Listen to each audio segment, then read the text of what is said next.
The noise in your head.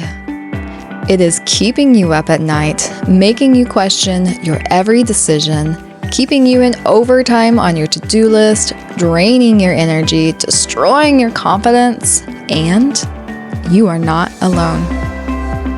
I've been doing a lot of thinking lately. Well, really, most of my life. I'm more of a thinker than I am a talker, but I believe that some of the things that I've been thinking about could potentially help people. So, I decided to start a podcast. My hope is to be able to deliver content that is potentially inspiring for you to lead a life that you love. Welcome to Thinking Out Loud. I'm Lexi Lohman, licensed therapist. I've been in the mental health field for around 13 years, 8 of those in private practice.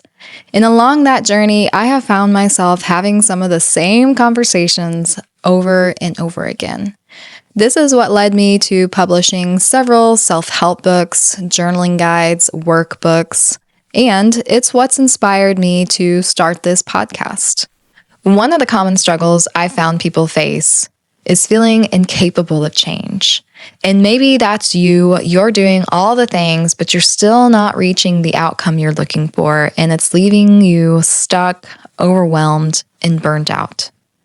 This is why I created the 5-day Uncover You Challenge, where we dive deep into uncovering what is holding you back from leading a life that you love. So if you want to follow along, comment Uncover, and I'll send you all 5 days to uncover the life that you want for yourself. And make sure you go back and check out episode 1, because that's where we dive deep into day 1 of the 5-day challenge. In day 1, we dove into pinpointing one thing that's holding you back from leading a life you love. We introduced the concept of mindfulness and practiced a couple of beginner-level breathing techniques. Today, we're going to be diving into day 2, all about breaking free of the cycle of rumination. What is rumination? In our last episode, we talked about how rumination is unhelpful thinking. It is like a tornado of thoughts that come through and create mass destruction in your thoughts, your choices, your identity, your relationships, your career, everything. Let's nerd out for a moment and talk about the neuroscience behind rumination, specifically how it affects your brain. There are 5 main brainwave frequencies that your brain operates on in order to function and communicate.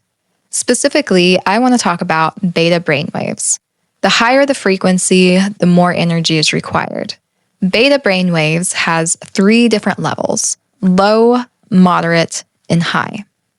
In a low beta brainwave state, you are moderately alert and taking in information and just lightly processing it. In a moderate beta brainwave state, you are more alert, taking information a little bit more deeply and fully processing that information. And in a high beta brainwave state, you are fully alert, taking in information, processing it, and reflecting on it. Your brain uses up around 25% of your caloric intake on a regular basis without any rumination. When you stay stuck in rumination, you are literally expending an absorbent amount of energy in thinking, because high beta brain waves is where rumination lives. And high beta brain waves is a very high frequency stage and requires a lot of energy. And this is why people who struggle with rumination talk about a tiredness that cannot be cured with sleep or caffeine. Rumination keeps you trapped in a high beta brainwave state, feeling overwhelmed, burnt out, and stuck. It is keeping you awake at night, making you question your every decision, keeping you in overtime on your to-do list, draining your energy, and destroying your confidence. This is why mindfulness is one of my core teachings, because it takes you out of that high beta brainwave state and brings you down into an alpha brainwave state, where you have conscious awareness and you are alert but relaxed. If you remember from our last episode, we talked about how mindfulness is an awareness of the here and now, full sensory. You're aware of what you see, what you hear, what you taste, what you smell, what you physically feel, what you feel emotionally, what you're thinking about, what's going on around you, and you're aware of how your relationships are. I've got a couple of analogies to really help mindfulness hit home. First, let's talk about mindfulness with your emotions. Imagine standing in the center of an empty room, not using mindfulness. So rumination is in full gear. You're thinking about the 362 things you've got going on today, what didn't get done yesterday, and what needs to be done tomorrow. So you don't realize it when a ghost creeps up from the floor and begins to overtake your toes. You're too busy thinking about everything in your head. And that ghost creeps on up, and about the time he's waist deep, you realize, oh my gosh, a ghost is trying to possess me, and you start freaking out and fighting it. And you're like, no, stop. Ghost is dead. It has endless energy, and you get tired, so you quit fighting. And that ghost creeps his way on back up, and about the time he's waist deep, you start fighting again. You got a little energy, but you get tired, and you're in a constant lock with this ghost. The ghost is an emotion. Emotions are not good or bad. They just are. They help teach you more about yourself, like what you're willing to put up with and not put up with. One of the keys to mindfulness is being non-judgmental. And dealing with your emotions is a great example of this. Because if you judge that initial emotion, it is going to lead to more unwanted and unpleasant emotions, like confusion, anger, shame, judgment. And it's difficult enough to deal with one unpleasant emotion at a time, let alone 3 or 4.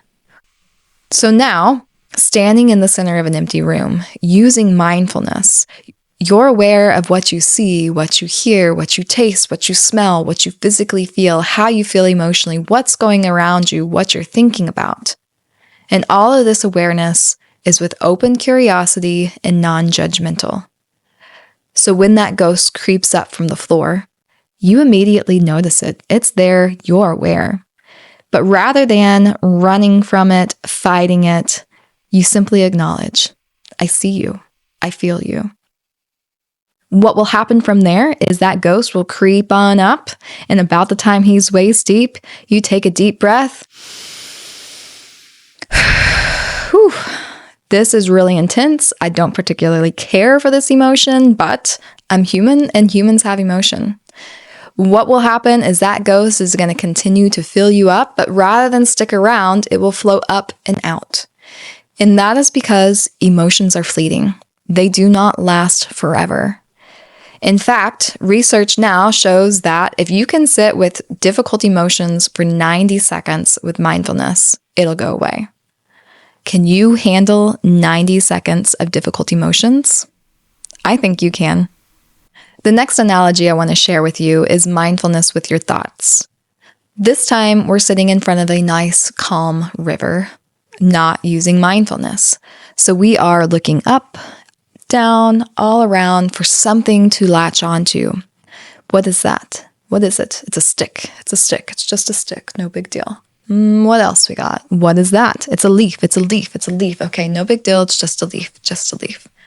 What is that? Oh my gosh. Is that a piece of trash? I can't believe somebody put trash in the river and whoosh. The next thing you know, you are in this river of thoughts floating downstream, and there is a waterfall at the end. In this river of thought, you have up the river, which is things that have already happened, things you have no control over because they've already happened, also known as your past or depression. And then down the river, we have things that have yet to happen. Also, things we have no control over because we can't predict the future. We like to try. Also known as anxiety, your future, right? With mindfulness, it takes you out of your past depression and your future anxiety and helps you to stay centered in the present moment. So when you're practicing mindfulness with your thoughts, it looks like this. Oh, look, a leaf, and you come back. Oh, look, a stick, and you come back to present. Oh, look, a piece of trash. That makes me mad. That's okay. I'm human. I can be mad. And you come back to present. Now, oftentimes what happens with this is, oh, look, a piece of trash. Oh, look, a piece of trash. Oh, look, a piece of trash. It just keeps hammering and hammering no matter how many times you acknowledge it. It is not going away. So at that point, your brain is trying to tell you, hey, this is important. Pay attention. A tool you might use in this moment is to tell yourself, okay, well, clearly I can't let this go. It's important. So tonight at 6:30, I'm going to sit down and I'm going to take care of this in whatever capacity that means to you. Whether that means you're going to sit and journal, sit and talk to somebody about it, go for a walk and think it through. The key to this is following through and doing what you say you're going to do. If it's coming up, then you need to do something with it. But you got to follow through and do what you say you're going to do, because you got to build that self-trust. I mentioned last episode that if you want to create change in your life, then you have to be borderline obsessed. And that borderline obsession requires mindfulness. So maybe you're thinking, hey, all that sounds great. How do I actually practice it in real life? Here's one tool to practice mindfulness in real time. That is narrating your story. And that is exactly as it sounds. You are saying what you're doing as you're doing it throughout the day. I'm brushing my teeth. I'm brushing my hair. I'm locking the door. I'm closing the garage. You're just saying what you're doing as you're doing it. And that can be either out loud or in your head. This is an especially great tool if you're one of those people who leaves the house and you think to yourself, did I close the garage door? You can say, yes, I did, because I remember saying out loud or to myself, I'm closing the garage door, right? By narrating your story, you are practicing presence, which is going to take you out of those high beta brainwave states, out of rumination, and into the present moment, into an alpha brainwave state, which is much more calmer and more energy preserving. And then record what you're noticing. Yes, we're doing this again. Each day, we are going to be recording everything that we're noticing while we're practicing mindfulness. To make it easier on you, plan to practice mindfulness 3 times a day. Maybe when you first get up, then maybe around lunchtime, and then towards the end of your day. And each time, take a moment to record what you're noticing. Start seeing how rumination is showing up and affecting your life, especially as it relates to the one thing that you chose to work on for this challenge. See ways in which rumination is connected to your one thing. And that's it. That is day 2, breaking free of the cycle of rumination.